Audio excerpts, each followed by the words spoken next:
Hello, everybody. This is Alia Jamal, the love coach, and we are meeting again for another love circle. And today's topic is becoming fearless.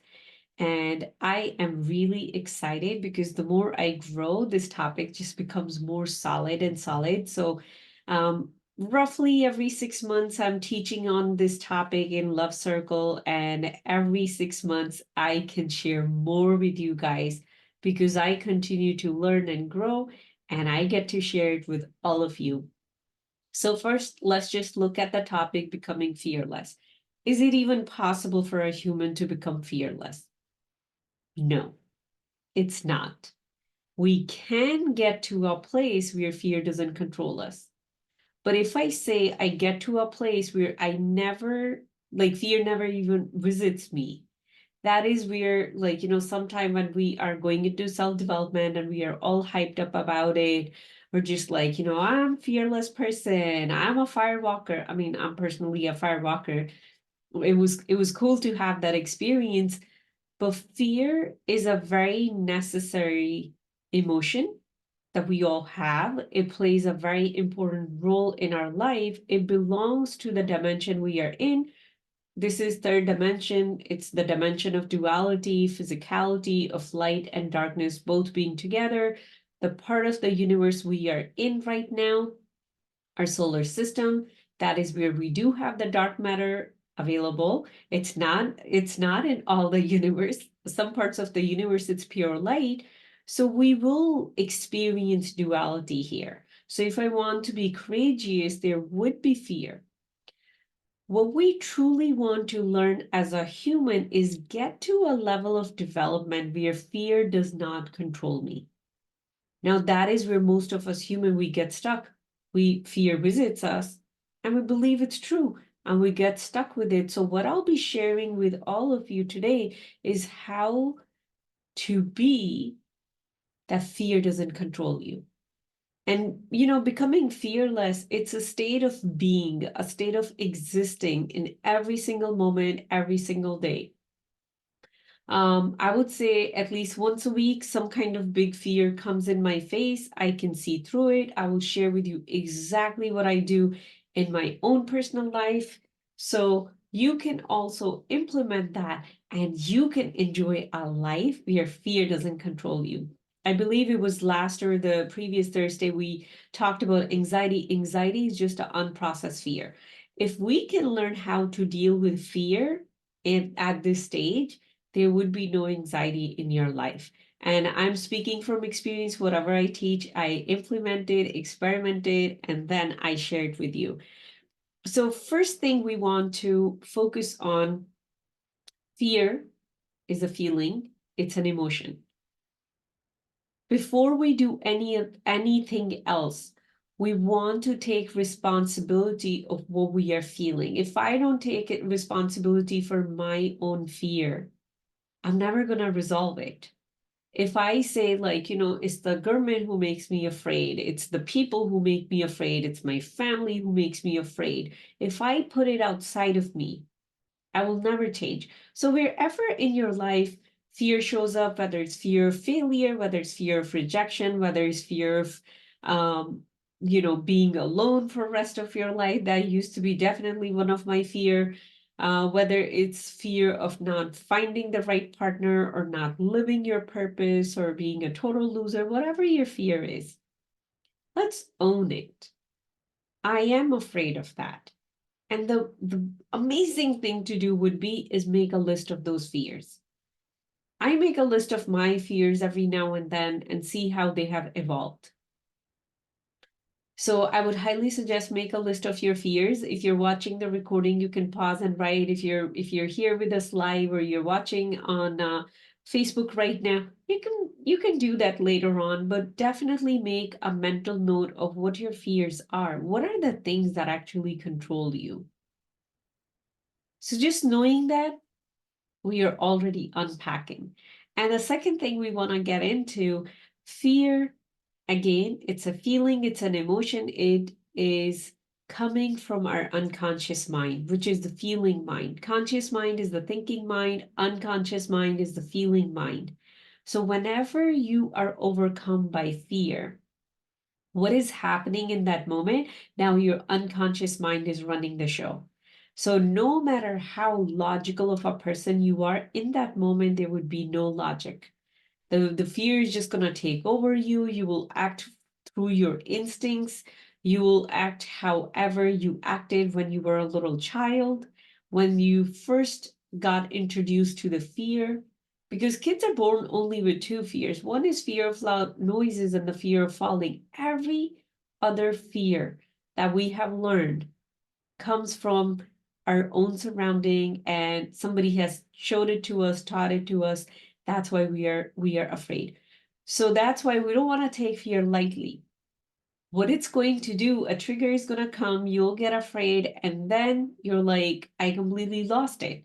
I couldn't think straight, and this started to happen, that started to happen. I ran away, I yelled back, I didn't want it to move. All that is because fear is stirring up your unconscious mind. It's your feeling mind. Once it takes over, we don't know who we became. And, just I wanted to share a little bit about it right here. We all know fear as fight, flight, freeze. So, fight, it's not that you're going to be like, fearful all the time, like you're watching a scary movie. So let me show you how other ways fear can show up when we are angry. Anger, the root is fear. Anger is the attack mode. It's the fight mode. If you are a very angry person, or your kid is very angry, or like a friend is very angry, there is a fear deep down within that person. There's a fear deep down within you.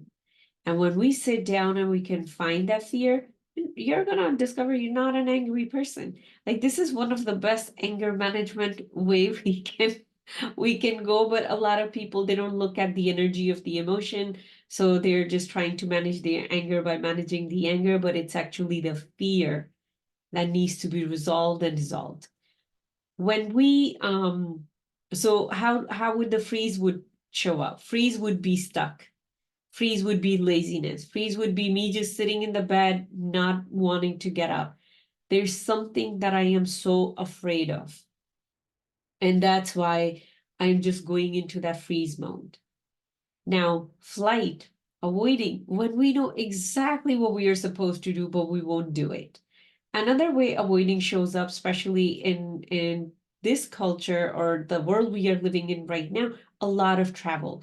When travel is so excessive, when we go for a job that offers travel. Now, this is us being very, very honest. Every single person that I have known who is looking for a travel job and they have not done the inner work and they know who they are, talking with them, I can see where they are. And on the surface, we're like, I'm so much into adventure and I'm such a like adventurous person. Of course, there are some people who are like that, but when we are looking for an escape, there's a fear deep down we are running from because we are not ready to face it. But all these three can exist in all of us at all the time. So I need to get honest with myself. You need to get honest with yourself. Where are you going into the fight mode? Because there's a fear. I mean, as a parent, I do that all the time. Every morning, I'm afraid we're going to get late, and then it's going to create a domino effect in my schedule. So I am raising my voice. I'm kind of, getting to a yelling point sometime with my child. Definitely have to learn and control and change that. Freeze. Whenever we don't feel like doing anything, we just want to sit in front of Netflix and binge watch. There's some fear that showed up in our psychology few hours or a few days before that we have not processed or dealt with, and now all we want to do is just be a couch potato. Avoiding, flight mode. Where in your life are you avoiding? I know where I'm avoiding, and I keep making the list of things that I'm avoiding and making my way back to how can I convince myself to do it? How can I work through that fear? Anytime you look at your life, these all things are playing. we just name them different things. We say, I am too tired. I'm such a lazy person. I need to get organized. Deep down, there's a fear. And the biggest fear every human deals with at the root of all the fears is fear of rejection. That if I did this, people won't like it, I'll get rejected. And in our biological mind, rejection equal death. And now we'll get into how to unpack that. At any given time, there are three voices in our head. One would be the voice of fear, one would be the voice of other, and one would be the voice of our soul. Soul usually talks to us in a very gentle way, go here, do that, do this. Voice of others take the most space in our head. It's every single person that we have ever talked with or heard. It's our parents, it's our family, it's our culture, our religion, all the cumulative voices that just keep going on and on and on and on. And they won't let you rest. It's what we call the noise in my head. And then there is voice of fear. So within the voice of fear, there's two types: biological fear and psychological fear. Biological fear would be like, you're walking through an alley at midnight, there's no light, and something in your body saying, I don't think so, that's such a good idea. That's biological fear. And that is good. That's why fear exists in our nervous system or in our apparatus, because otherwise we'll just kill ourselves given how many dangerous things exist in our surrounding: electricity, cars. If we won't be afraid, we're just gonna walk in the middle of the road, and all the cars are coming. So biological fear is very healthy, it's good. The problematic is the psychological fear. So rest of the conversation is only going to be about psychological fear. Now, psychological fear is where I have cooked up these things that I'm afraid of, and now they run my life. What if this happened? What if that happened? What if I fail? What if I don't get this?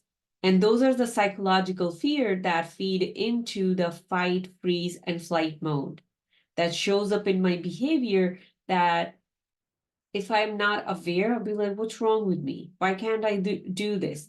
That is when we get stuck in a relationship that just feels very familiar, but we are stuck in that relationship and we know it's not good for us. But the reason we don't leave it because there's a fear there. And fear is very strong, and I'll help you understand why it is so strong. I personally have broken through a lot of fear, so I can tell you when I say it is strong, it keeps you in the most painful situation, and you would have no idea how to get out of it. I can personally attest to that. And I will help you understand why it is so strong. And I can assure everybody who's listening to it, whether you're watching live or recording, we still have, in this moment, we do have some fears. They're completely controlling our life or some aspects of our life. And once we start owning it, we start understanding it, we can resolve them and we can truly live as the highest being ever created that we know of. Okay, so one of the biggest thing to keep in mind when it comes to fear, most of us, we think I just want to be safe. That's why I'm afraid. So I'm running towards safety. Fear actually makes us safe. When we have a fear in our side pocket, it is occupying space in your in your mind. It's always there. Let's say for me, when I first time went to a therapist office and she asked me to make a list of fears, on the top was fear of being alone, fear of dying alone, fear of being old, alone in my old age. So let's say if that is the fear I've been holding on to, any time I can go to that fear and I can have a beautiful pity party, just me and my thoughts. Now, what is that doing? That is occupying space in my inner world, and it's always there. That's why when people who do have anxiety, they'll fight for their anxiety. They will fight to tooth and nail with you that their anxiety is here to stay, it's real, and it's legit, and this is how their life needs to be. They are not fighting for the symptoms that they have, they're fighting for the space it's occupying. So the whatever fear that we have or we are holding on to, it occupies a space within us, it makes us feel safe. I know it sounds very bizarre and paradoxical when we talk about it, but think of it this way. If I always have this phone in my hand and I've been holding on to it for such a long time, I'm used to having it. Whenever something happens, I can always reach out to it. I can always touch it. It's doing something for me. And then you come along and you want to take away this phone. Okay, like, maybe I'll be like, okay, you can have it. But now I'm feeling weird. I'm like, something is missing in my life that is unknown. When we don't want to step into unknown, when we don't want to face the discomfort of unknown, we stay stuck to our fear. And that is what it requires. If I want to let go of any of my fear, whether it's what others will think of me, or whether it's like, what if I fail, whatever fear I want to release, I need to be willing to step into unknown and be uncomfortable. It is so uncomfortable because it's almost like, my pocket was full and now it's empty and it feels weird. It's that kind of feeling. That is the shift that is required when we are stepping into it. So another thing that it does, yeah, psychologically, it was occupying space. It also have a physical impact. Let's say I was afraid as a little kid for whatever reason, whatever happened. That fear gave me a very specific brain chemistry. And now I am tied to that brain chemistry. Now that brain chemistry becomes my identity. I am used to feeling like that. I can share my own personal experience. As a child, I used to be just like, always on the edge, because I kind of grew up in a environment where you can say it was an active war zone. Anytime anything can happen, you might have to, like, run for your life, hide under a bed or something like that. There was a lot of physical abuse going on, and in many cultures, that is how parents raise the kids. So my mind was used to living with what if. I can never be happy, my happiness will be gone. Like I lived with that fear. And of course, later on when I grew older, my nervous system couldn't handle it anymore. My soul interfered, all kind of stuff happened, and I had to learn how to not live with that fear. But that brain chemistry of self-pity and inner misery was so familiar. When I started going through the process of leaving that behind, there would be days it was almost like I cannot breathe because who I am if I am not that.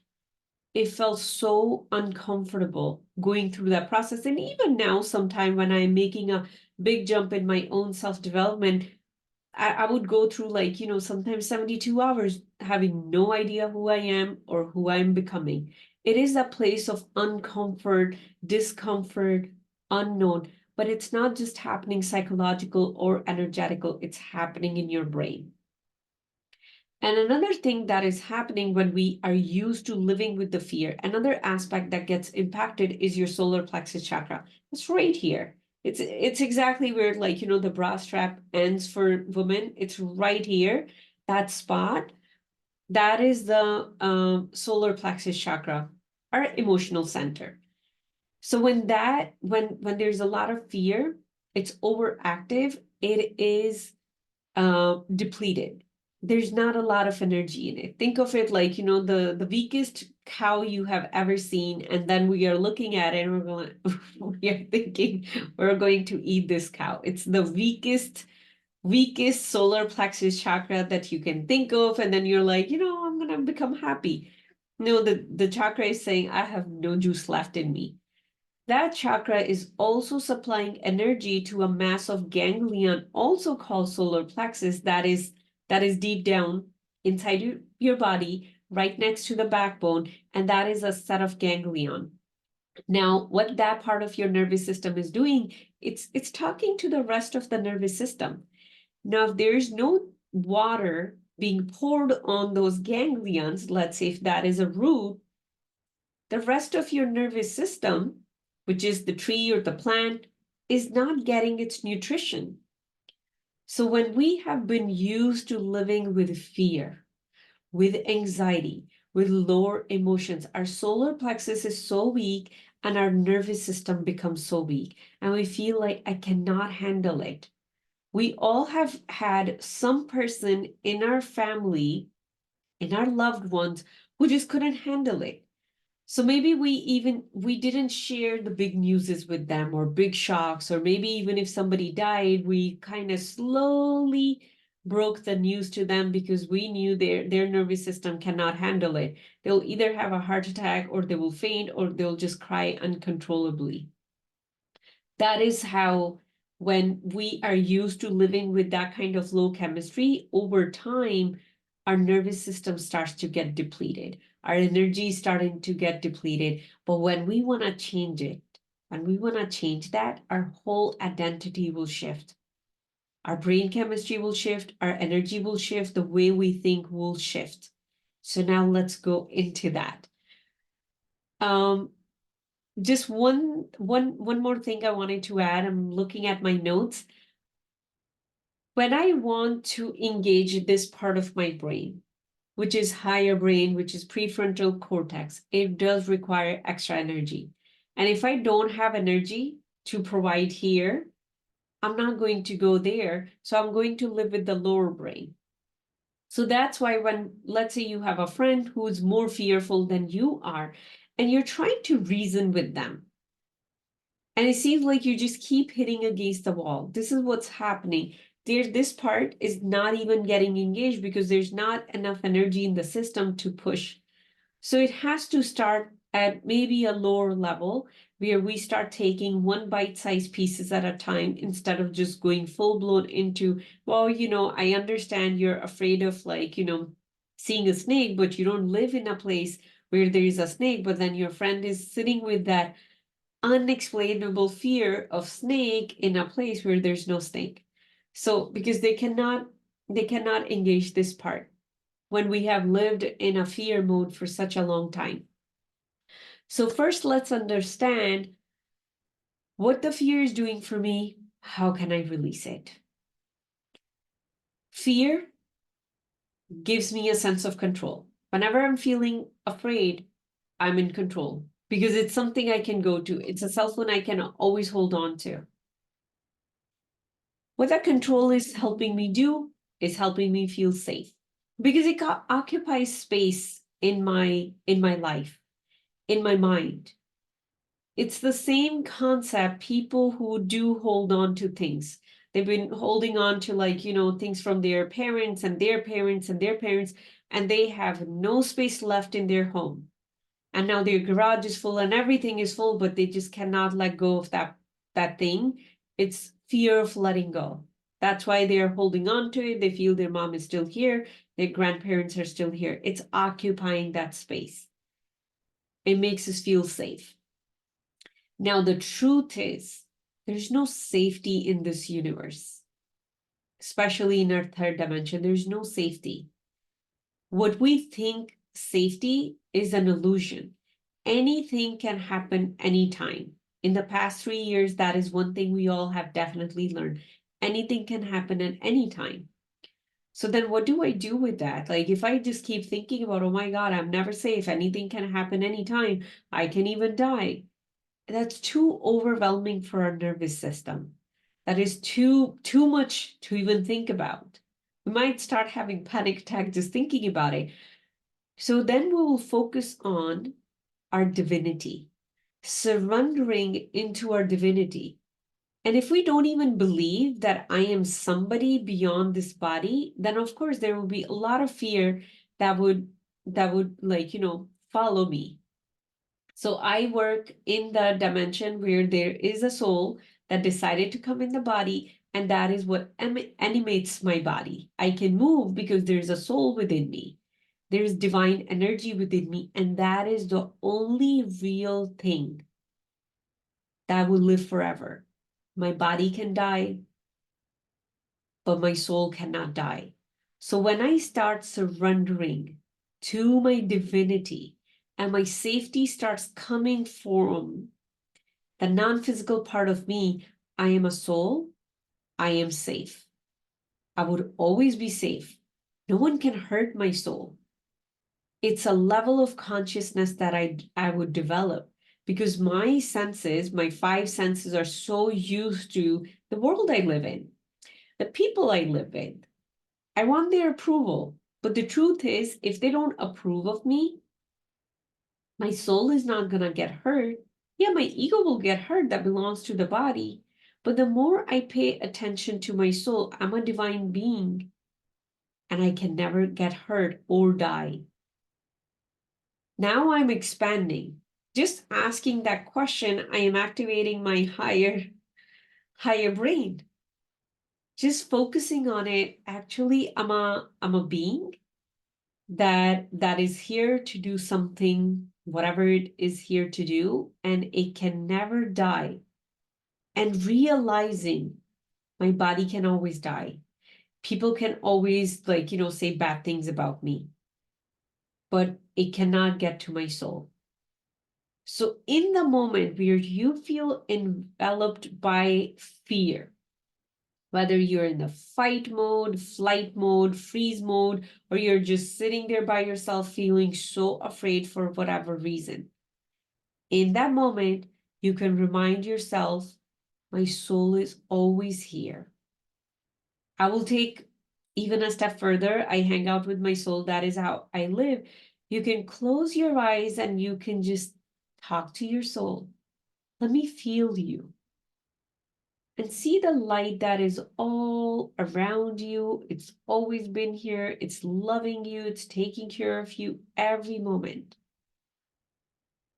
Just feeling that light around you, the presence of your soul around you. Let that take place of the fear. Whether you are like, healing from the fear and you're going through the discomfort, or like, you feel like something is missing, just feel your soul. I can guarantee you 1 minute in that mode where you're feeling your soul, you're going to start feeling so energized. And another thing you can do is start expanding out. Let's say right now, let's say, like, one of the things that are happening a lot these days, you got laid off, right? You just got laid off. That thing is sitting in front of you. You just got home and you're panicking. You're in fear. Start expanding out in your awareness. Start expanding out from your home to your country to your city, out of the earth, and now expand out beyond earth into the galaxy. You are that big. And from that kind of expansion, a solution will show up for here. Hang out with your soul, feel your soul. It's almost like, we've been so disconnected for so long, we don't even know who we are. So first we need to bring our memory back. And one of the ways we bring the memory back, we keep reminding ourselves, As you're reminding yourself, you're rewiring your unconscious mind. I'm the soul. I am here forever. I cannot die. I am love. I am light. When you keep repeating that, that is when your feeling mind is going to start transforming, and someday it's going to start accepting that truth. So fear would always come, but it won't come with such a big blow, because now you have developed a different connection with your non-physical self, and your consciousness has been elevated from being just focused in this world to I am an infinite being, and I will always be an infinite being. And there's nothing that can derail me from that place. So these are the ways you can just work with the fear itself, the energy of fear.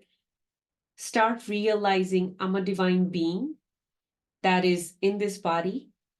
And Nobody can hurt that divine being.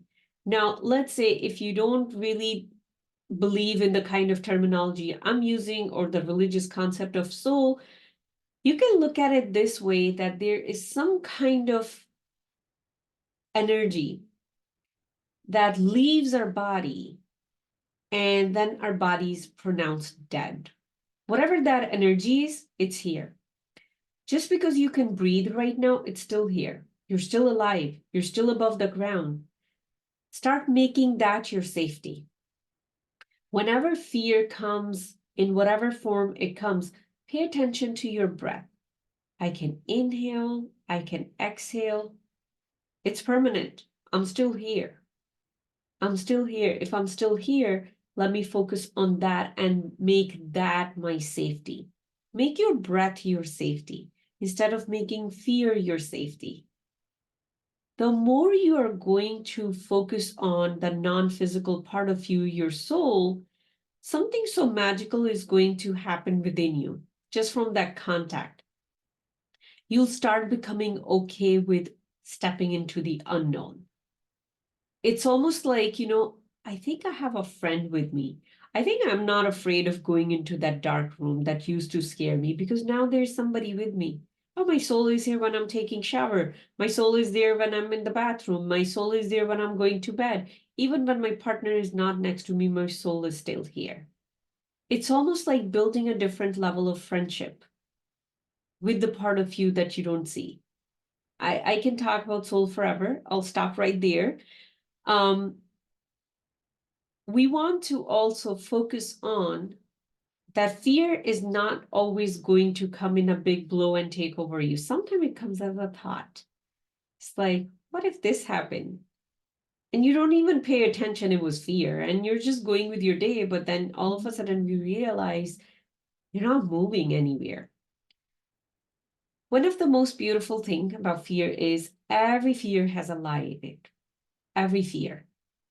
So if the first one feels a little bit too much, like, connecting with this soul and becoming aware of this soul, then start here.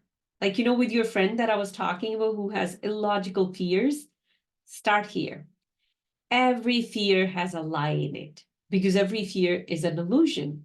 It's an illusion created by your unconscious mind to stop you from going wherever you're going, because that part of your unconscious mind is not interested in you growing.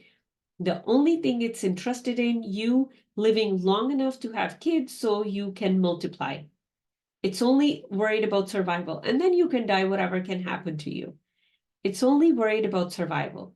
So it doesn't want you to expand beyond what you think yourself to be or what other people think yourself to be. That's why, in self-development, we say, like, the growth lies beyond the comfort zone. And then we have all kind of beautiful diagram, like a person stepping out of the fear or the comfort zone. Now they are becoming somebody that they were not before, because and fear stops them. Fear is an illusion that is being concocted by your unconscious mind to stop you. It's the perfect excuse to stop you, and your unconscious mind knows you will buy into it because your unconscious mind has all the memories of past, present, and future, because it's connected also with the infinite as well. Whenever a thought is stopping you, ask yourself, what's the lie in it? Might not know it right away, but if you keep asking what's the lie in it, and then ask what's the truth. We want to always focus on the truth. One of my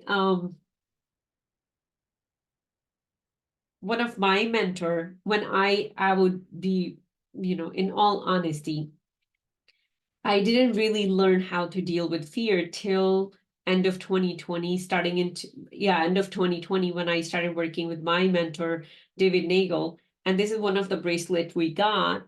What is the truth in this? I wore this every single day, I think at least for a month. When I was catching these thoughts, I needed to remind myself every single day, what is the truth in this? Now it hangs out on my desk. Once you find that lie in it and you focus on the truth, you'll see the fear just disappear. And there would be 1 million lies that you'll be working through in the beginning. For example, the last biggest fear, I think when it really took over was, I believe, last August. My son, he was traveling with his dad without me. He was going to Canada, and fear just like took over. And I wanted to either go with him or not wanted to go with him. Of course, everything had to do with his safety and whatnot. Um, he's going away from me for the very first time. It was just a lot of uncomfortable emotion, and fear had so much to say. I kept asking every single statement that I came, was the lie in it? Was the truth in this? Was the truth in this? And one by one, they all disappeared. For example, I'll take some big one. If I don't get married, or if I don't find the love of my life, I'm gonna die alone. That could be like, very common fear. Even people who are married, they're always, or in a relationship, they're always afraid of losing that relationship. So are you absolutely sure that that is what's gonna happen? See, that is the trick our mind plays with us. It's like, I am so sure this is what's happening. Are you sure? No, you're not. Then why you're believing it? The truth is, we have no idea what's happening tomorrow or the next month or the next year. We have no idea. And I personally, because I study metaphysics, I study astrology, and even my astrology teacher would say, yes, we can predict all these things, but you are never sure what would actually happen. Because one of the most fascinating thing I find about studying the universe and the way light has created it, there is an aspect that nobody knows but God knows. Nobody knows but God knows. We can use all the knowledge that He's given to us. We can dig deeper. We can read signs. We can do this. But there is an aspect even of our own life that only He knows. Our soul knows.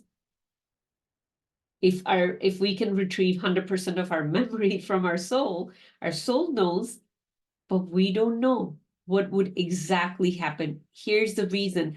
For any given moment, there are many possibilities available to you, many possibilities, and you have no idea which one you would end up living.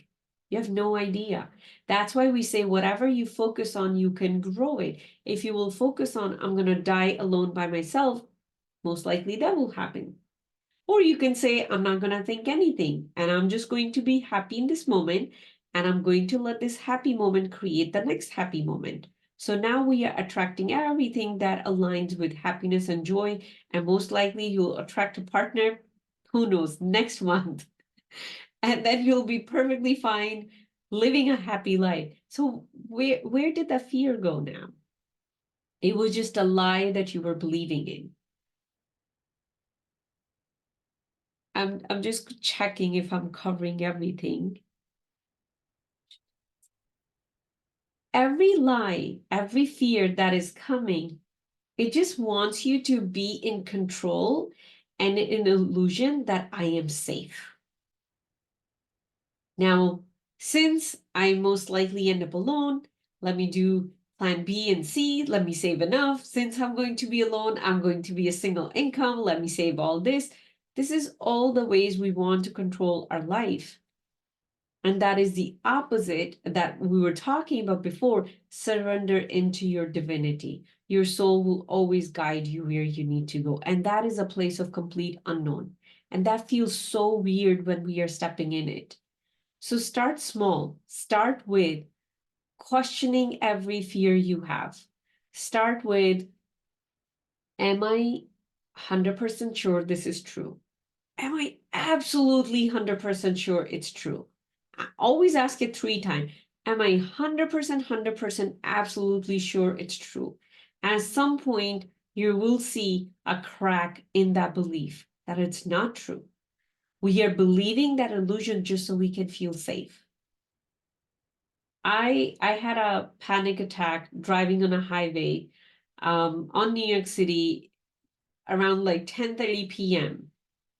because I knew how to work through my own thinking process. I didn't stop the car. I made it home. I just slowed down and got off the highway and drove local for a little bit and then get back on highway because I needed some slower speed to like work with what was going on over here. This thing might sound very small, but it is so powerful when we start questioning what we are thinking and what we are believing, and then always keep going back to what is the truth in this? What is the truth in this? The truth is we don't really know what's happening tomorrow. And that in itself makes us feel unsafe because we want to plan out our whole life. This is exactly how things are going to happen. And always staying connected or always staying in a conversation with, I am a soul. So let me feel you.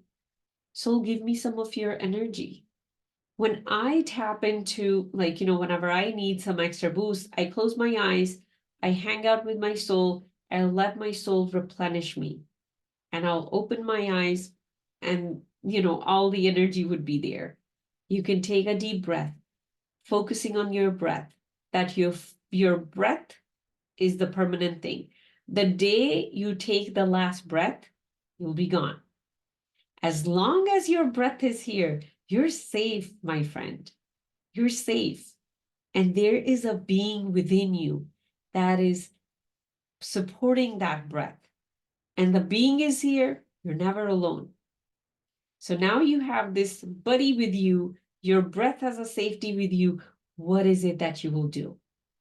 Because deep down at the end of the day, every fear goes to rejection. If I'm not married, if I don't have enough money, my family won't hang out with me, and then I'll be just dying in some really bad hospice care, whatnot. Like our mind creates all kind of craziness. Now, if all that is gone, what would you do? You'll go out there, what would you create? And again, whatever I teach from my own personal experience. I am daring myself every single day. I am putting myself out there. I'm talking about things that people who look like me don't talk about. People who look like me, they are not used to hearing stuff like that. I get pushed back. But you know what? I have learned a secret. No rejection can kill me. No rejection can kill me. So why do I need to be afraid of rejection? I'm going to keep putting out the next thing, the next thing, and the next thing. And that is how I get to share my light. And when I get to share my light, there's a cloud that covers my solar plexus chakra. The cloud is fear. When I start sharing that light, that cloud has moved. And now the world can benefit from my soul's light. And the world can benefit from your soul light when you do this work. And more than ever, our world needs every one of our collective light to shift, because I'm sure we all are aware of the darkness that is taking over all over the world. So if you never thought about working through your fears before, I would say now is the time. That is how you can truly, truly help people that you're not able to help directly. If you watch the news and your heart is hurting and you're like, how can I really help these people? Work on your fears. Your light will elevate the consciousness of this planet. And that is what we really need. Um, that is all for today. If you have any question, you can always reach out to me. If this is something you're serious to step into and do the inner work, you can always go to my website, aliajamalcoaching.com, and you can book a call with me, and I will see you all next Thursday. Bye.